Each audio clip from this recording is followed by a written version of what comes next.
বাচ্চাদের গান তো অনেক দিন হয় না, সেই হাট্টিমাটি সেই গানগুলো আর কোথায়? এখন যে সমস্ত রিয়ালিটি শোতে গান করানো অনেক কঠিন কঠিন গান সব বাচ্চারা গায়। সেগুলো আমি চাই যে বাচ্চাদের গান ফিরে আসুক। সবাই এটা তো চট করে হয় না, কেউ যদি এগিয়ে আসে, সম্পা ক্রিয়েশন এগিয়ে এসছে যে আমাদের বাচ্চা আছে, এটা নিয়ে আপনি করবেন। কারণ আমার তো এই ধরনের গান করার সময় হয় না। বেশিরভাগই ছবির গান বা চ্যানেলের গানগুলো করি, কলকাতা বম্বে মিলিয়ে। তাহলে একটা ভালো সুযোগ এলো, কাজটা করলাম। একটা বাচ্চা আস্তে আস্তে যদি ওকে এখন তো দেখুন, এখন মানে মিডিয়া ছাড়া, সোশ্যাল মিডিয়া ছাড়া সে যেই হোক না কেন, এটা একটা সোশ্যাল মিডিয়া আসা একটা যুদ্ধ চলছে প্রত্যেক জায়গাতে, সারা ভারতবর্ষ জুড়ে। ফলে সব মা বাবাই চেষ্টা করে তার ছেলে মেয়ে একটা জায়গা পজিশন পাবে, তার জন্যই করা।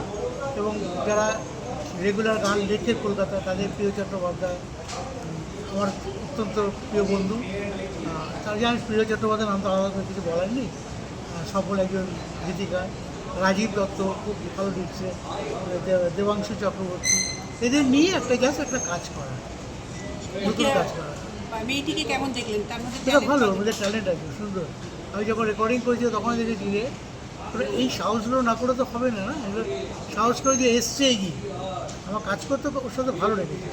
আগামী দিন পাবে, একটা জায়গা পাবে। একটা সময় তো সবাই তো এরমই থাকে, আস্তে আস্তে আস্তে আস্তে জায়গা পেতে পেতে ট্রেন্ড হতে হতে একটা জায়গায় চলে আসে। ও যেভাবে ট্রেন পাচ্ছে, আশা করি আগামী দিনে একটা ভালো জায়গা পাবে।